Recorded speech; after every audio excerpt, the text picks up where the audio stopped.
Jubilee bridge এবং পেছনে যেটা রয়েছে সেটা নতুন। চলে যান কচুরি খেতে। এবার আমরা রওনা দেবো বনগাঁ। গরম গরম ভেজে দিচ্ছে পুরো। একটা কেবল সাসপেনশন ব্রিজ, তো তোমাদেরকে বাংলাদেশ বর্ডার থেকে দেখে এলাম, বাট ওখানে যেহেতু কোনো রকম ভিডিও করার প্রভিশন নেই রয়েছে। এটা কোনো মূর্তি নয়, এটা পাথর বা গাছের মধ্যে। এটা হচ্ছে একসময় বাংলাদেশের ট্রেন যেত, এখন যায় কিনা জানি না, বাট লাইনটা রয়েছে, এই লাইনটা দিয়েই যায় হচ্ছে বাংলাদেশের ট্রেন। এখানে দিয়ে গেছে এটা ব্রিজটা। দেখলাম কারণ এর আগে তো জেলে ছিল। আজকে আমি ড্রাইভ করছি। Hello guys, welcome to another episode of আইনাইটি গাই ব্লগ। আশা করি সবাই ভালো আছো। আমার একটা নতুন ব্লগে সবাইকে স্বাগত। তো এখন জাস্ট ঘুম থেকে উঠে ফ্রেশ হয়ে নিলাম। দিন ধরে কোথাও ঘুরতে যাওয়া হচ্ছিল না বলে সানন্দ আমাকে বললো যে চল থার্সডেতে আমার ছুটি আছে, তো দেখি কোথাও ঘুরতে যাওয়া যায় কিনা। তো আজকে ইচ্ছা আছে একটা ছোট্ট করে একটা বাইক ট্রিপে যাওয়ার জন্য। এখন জাস্ট বেরোলাম, বেরিয়ে হচ্ছে সবার প্রথমে গিয়ে ব্রেকফাস্ট করবো। না, সবার প্রথমে সানন্দের বাড়ি যাবো, তারপরে যাবো ব্রেকফাস্ট। একটা ছোট্ট আইটিনারি বানানো রয়েছে, বাট দেখা যাক রাস্তায় যাওয়ার পরে সেটা ডিপেন্ড করবে যে কিরকমভাবে আমরা প্ল্যানটা করছি। তো আমরা হচ্ছে যাচ্ছি আজকে বনগাঁতে।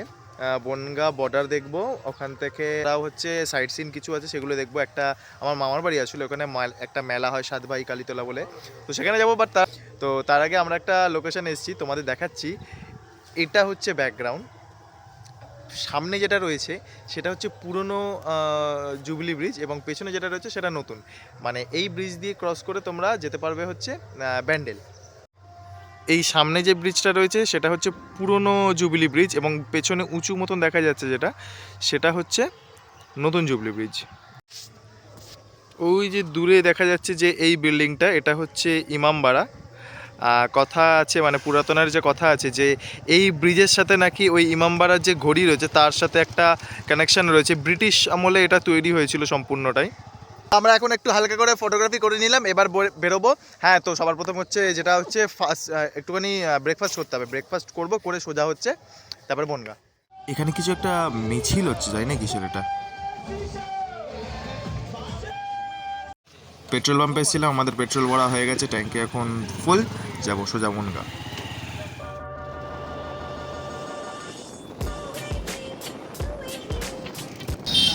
আমরা হচ্ছে এখন কোথায় গেলে কচুরি খাবো। কাকু এখানে গরম গরম কচুরি ভাজছে, একদম আমরা বসে পড়েছি খাবো বলে। চলে যান কচুরি খেতে। এবার আমরা রওনা দেবো বনগাঁর দিকে। আর কিছু বলবে? চলে এসছে আমার ঘুগনি, কচুরি আর কাঁচা লঙ্কা। আমার কচুরিটা খুব ভালো হচ্ছে, এখানে সামনেই গরম গরম ভেজে দিচ্ছে পুরো। তো আমাদের হচ্ছে সকালে ব্রেকফাস্ট হয়ে গেছে, এখন যাবো সোজা বনগাঁ, মাঝখানে আর কোনো স্টপ নেই। তো একবার দাঁড়াতে পারি চা খাওয়ার জন্য, মানে চা ব্রেক যেটা হতে পারে সেটা হতে পারে, বাট আপাতত নেক্সট স্টপ বনগাঁ।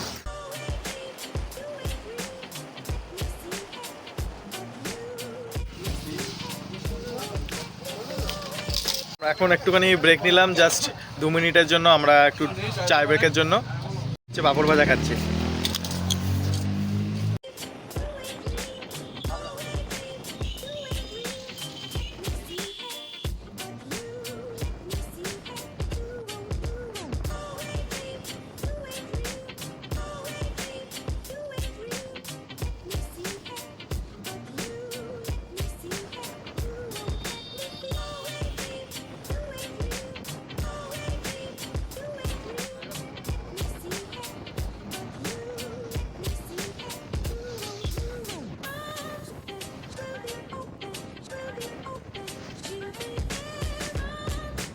আমরা এখন চলে এসেছি বনগাঁর মধ্যে, আর আমরা যাব এখন বনগাঁ বর্ডারের দিকে। তার আগে হচ্ছে যাব হচ্ছে বিভূতিভূষণ বন্দ্যোপাধ্যায়ের বাড়িতে, লন্ডনে। না তোমাদের দেখাচ্ছি দ্য বিগ ব্যাং। এটা হচ্ছে বনগাঁ যে বাজারটা রয়েছে সেই এলাকায়। আর এই সামনে তোমরা দেখতে পাচ্ছ, এটা হচ্ছে the big bang. We are in the London. রাস্তায় একটু জ্যাম রয়েছে আজকে, বেশ আজকে ভালোই জ্যাম রয়েছে, মানে আসা থেকে মানে যতক্ষণ ড্রাইভ চলছে মোটামুটি ভালোই জ্যাম পড়ে রয়েছে আজকে। তো বিভূতিভূষণ বন্দ্যোপাধ্যায়ের বাড়ি যাব আমরা, মানে ওই ওনার যে জন্মস্থান যেখানটা। তো আমরা তার জন্য হচ্ছে যে লোককে জিজ্ঞেস করে নিলাম যে টোটোওয়ালাদের যে কোন দিকটা দিয়ে গেলে সুবিধা হয়, তো আমাদের গাইড করে দিল। এখন ব্রিজ ক্রস করছি, এটা হচ্ছে ইচ্ছামতি নদী। আমরা এখন চলে এসেছি বিভূতিভূষণ বন্দ্যোপাধ্যায় যে গ্রামে বসবাস করতেন, যে গ্রামে তার জন্মস্থান, সেইখানে। এখানকার লোকাল লোকদের জিজ্ঞেস করলাম কোন দিকটা দিয়ে ঠিক যেতে হবে, তো আমাদের এই দিকের রাস্তাটা দেখিয়ে দিল, একদম সরু গলির মধ্যে দিয়ে এলাকাটা। আমরা এখন চলে এসেছি বিভূতিভূষণ বন্দ্যোপাধ্যায়ের বাড়ির সামনে, এখানে ব্যানার টাঙানো রয়েছে। এটাই হচ্ছে সেই বাড়ি যেখানে বিভূতিভূষণ বন্দ্যোপাধ্যায় জন্মগ্রহণ করেছিলেন। তো আমার পেছনে তোমরা যেটা দেখতে পাচ্ছ এটা হচ্ছে বিভূতিভূষণ বন্দ্যোপাধ্যায়ের বাড়ি। তো ওনার জন্মস্থান এটা। আমরা এখন এইখানে এসেছি। এটা হচ্ছে গার্ডেন এরিয়া যেটা রয়েছে, আমার পেছনে যেটা রয়েছে এটা পুরোটা গার্ডেন এরিয়া।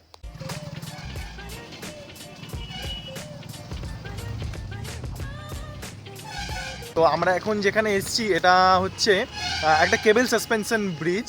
তো তোমাদেরকে দেখাচ্ছি, এরিয়াটা দেখো। বাইক আনতে বারণ করে দিতে দেখ।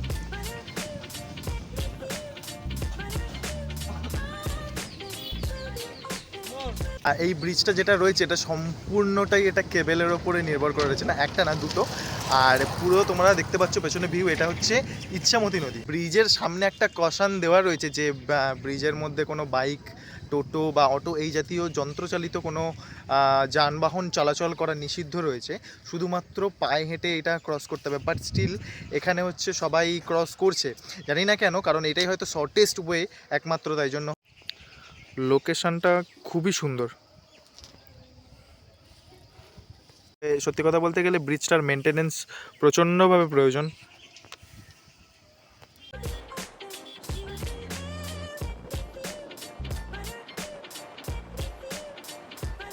তো আমরা এখন যাচ্ছি পেট্রাপোল, মানে হচ্ছে যেটা বাংলাদেশ এবং ইন্ডিয়ার বর্ডার যেটা রয়েছে, এটা বনগাঁ থেকে কানেক্ট হয়। তো আমরা এখনও রয়েছি বাংলাদেশ এবং ভারতবর্ষ মানে ইন্ডিয়ার যে বর্ডারটা রয়েছে পেট্রাপোল, এটা কানেক্ট করছে বনগাঁতে। তো আমরা যাচ্ছি সেখানে।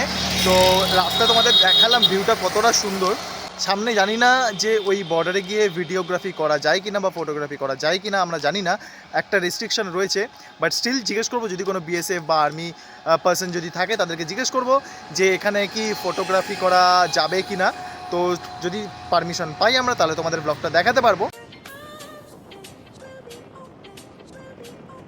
আমি বাংলাদেশ বর্ডার থেকে দেখে এলাম, বাট ওখানে যেহেতু কোনো রকম ভিডিও করার প্রভিশন নেই এবং প্রচণ্ড পরিমাণে রেস্ট্রিক্টেড, এবং আমাদের ইন্ডিয়ান বিএসএফ দিয়ে প্রচণ্ড পরিমাণে স্ট্রিক্ট এই এলাকাটা, তাই জন্য এখানে কোনো ভিডিও করার জায়গা নেই। তো আমরা এই যে এরিয়াটাতে রয়েছি, এইখানে সম্পূর্ণ কারেন্সি এক্সচেঞ্জ বা ভিসা সমস্ত রকম মানে যে প্রসিডিওরগুলো থাকে সেইগুলো হচ্ছে ওপর কাজ হয়। এখানে যে প্রত্যেক কটা দোকান বা হোটেল বা কাউন্টারগুলো রয়েছে সবকটাই কারেন্সি এক্সচেঞ্জ। বাংলাদেশ থেকে লোক আসার পর এইখান থেকে মানুষ কারেন্সি এক্সচেঞ্জ করে নেয়, বাংলাদেশের টাকা থেকে ইন্ডিয়ান টাকাতে কনভার্ট করে। বাংলাদেশের গাড়ি, বাংলাদেশের বাস এখানে দাঁড়িয়ে রয়েছে কারণ ওপারে যাওয়ার জন্য। তো এখন আমরা বর্ডার থেকে ঘুরে যাচ্ছি সাতভাই কালীতলার দিকে। এটা হচ্ছে বনগাঁ যে মার্কেটটা রয়েছে সেই এরিয়া। তো আমরা এখন চলে এসেছি বনগাঁর সাতভাই কালীতলা মন্দির যেটা রয়েছে সেখানে। অনেক ছোটোবেলায় এসেছিলাম, অনেক ছোটোবেলার পর আজকে আবার এসেছি। এই ঘুরতে ঘুরতে যখন প্রথম গেলাম হচ্ছে তোমাদেরকে দেখালাম যে বনগাঁ পেট্রাপোল বর্ডার। এটা হচ্ছে সাতভাই কালীতলা মন্দির। এখানে পাশে একটা শ্মশান রয়েছে এবং বলে নাকি এটা ডাকাত কালী, এরকম কিছু একটা কথা আছে। শিওর আমি জানি না স্টোরিটা কি।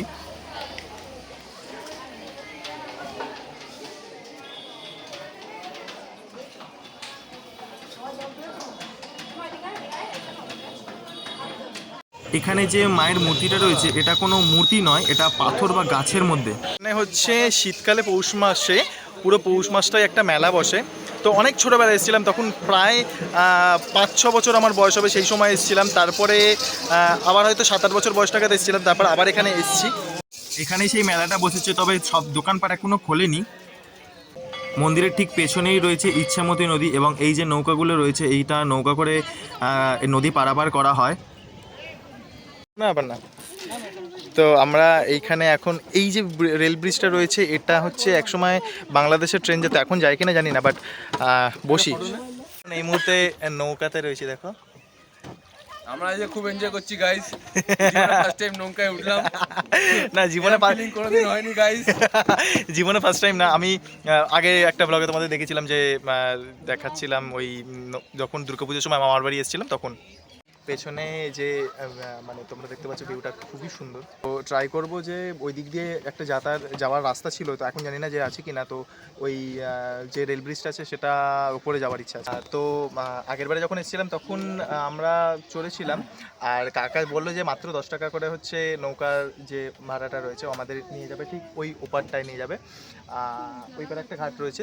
আমাদের ওই পেট্রাপোলে যে ভিডিওটা দেখালাম ওটাতে ফটো তোলা তো সম্পূর্ণ নিষিদ্ধ রয়েছে, যার জন্য আমরা মার্কেটের মধ্যে শ্যুটটা করলাম। অনেক নৌকাই দাঁড়িয়ে রয়েছে, মানে প্রত্যেকটা সিরিয়ালি ওয়াইজ এনার পরেই নিয়ে যাবেন এরকম একটা ব্যাপার। একটা নৌকা ওপার থেকে ঘুরে চলে এলো, এবার আমাদের যাওয়ার পালা।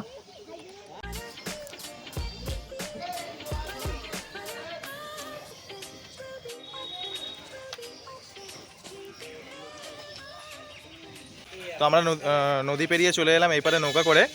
আর এই পাশে রয়েছে আর একটা কালী মন্দির, এটা হচ্ছে শ্মশান কালী মন্দির। এখানে শ্মশানটা কোথায় আমরা ঠিক জানি না। নৌকা করে আর ওপারে যাবো না, আমরা হচ্ছে ট্রাই করব এই পেছনে যে রেল ব্রিজটা রয়েছে এই ব্রিজটা ক্রস করে যাবার।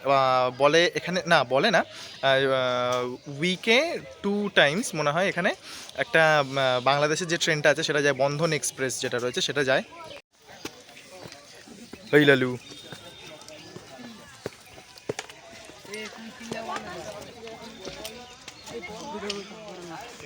এই ব্রিজটা যেটা রয়েছে এই ব্রিজটাই ক্রস করব। একটু ভয় করছে কারণ নিচে রয়েছে নদী আর মাঝখানে একটা সরু রাস্তা। এই ট্রেন লাইনটাই সোজা চলে গেছে পেট্রাপোল হয়ে চলে যাচ্ছে বাংলাদেশের মধ্যে। এখানে পাশে হচ্ছে একটা ফুটব্রিজ করা রয়েছে আর মাঝখান দিয়েও একটা রাস্তা রয়েছে। এই যে পেছনে যে লাইনটা রয়েছে এই লাইনটা দিয়েই হচ্ছে যায় হচ্ছে বাংলাদেশের ট্রেন। তো ট্রাই করছি যেটা মাঝখানে যে রাস্তাটা রয়েছে সেটা দিয়েই যাওয়ার। একটু ভয় করছে কারণ একটু হাইট ফোবিয়া তো রয়েছেই। ভয় করছে কারণ হাইটটা অনেকটাই রয়েছে ব্রিজটার। বাট ওই বলে না যে একটা অ্যাড্রিনালিন রাশ, সেটা ট্রাই করার জন্য যাচ্ছি। তো বেশি নিচের দিকে না তাকেই আমি যাচ্ছি কারণ সিরিয়াসলি হাইটটা অনেকটা রয়েছে এবং ভয় করছে। কারণ তোমাদের দেখাচ্ছি দাঁড়া।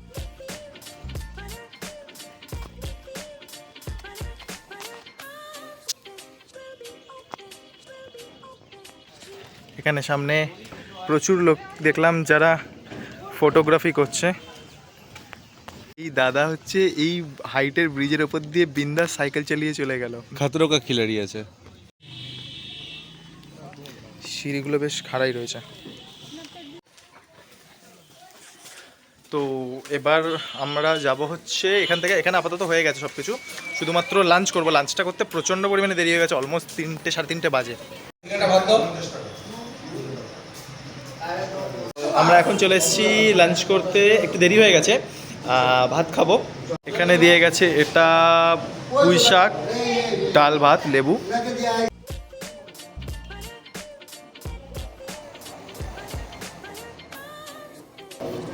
প্রচণ্ড পরিমাণে খিদে পেয়েছিল কারণ সে সকালবেলা ব্রেকফাস্ট করেছি, মাঝখানে হচ্ছে জাস্ট ছোটোখাটো স্ন্যাক্স খেয়েছি, আর কিছু খাইনি।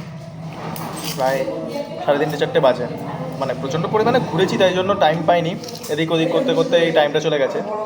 তাও এখান থেকে খাবো না ওখান থেকে খাবো না এই করে করে, বাট ফিক্স করলাম যে একটা যেমন রোড সাইড যেমন ভাতের হোটেল হয় বাঙালি, সেখান থেকে খাবো। তাই জন্য এখানে এসেছি। এই মন্দিরের পাশেই হচ্ছে এখানে রয়েছে এটা। লাগলো ঘুরে আজকে, হেভি লাগলো, ফার্স্ট টাইম ঘুরলাম, এত ভালো। আর বাংলাদেশ বর্ডার, হ্যাঁ বাংলাদেশ বর্ডার দারুণ, ফার্স্ট টাইম দেখলাম। আর ব্রিজটা ফার্স্ট টাইম দেখলাম কারণ এর আগে তো জেলে ছিল। তো ওখান থেকে আমরা নেমে চাঁদপাড়া হয়ে যাব, যশোর রোড হয়ে তারপরে বাড়ি। তো আজকে আমি ড্রাইভ করছি।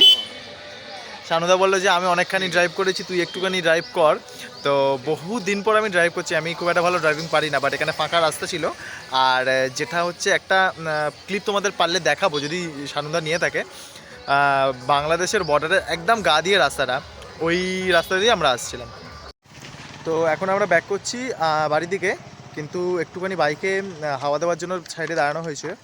তো বাইকে আবার পাম্প চেক করে নিয়ে পাম্প দেওয়ার পর আবার আমরা বেরোবো। তো এই জাস্ট বাড়ি ফিরলাম, এখন ফ্রেশ হব। তো আজকের ব্লগটা ছিল এইটুকুনি। যদি তোমাদের ভিডিওটা ভালো লেগে থাকে চ্যানেলটা সাবস্ক্রাইব করো, লাইক করো, কমেন্ট করে জানাও তোমাদের কেমন লাগছে। দেখা হচ্ছে নেক্সট ভিডিওতে, ততক্ষণ সাইনিং অফ।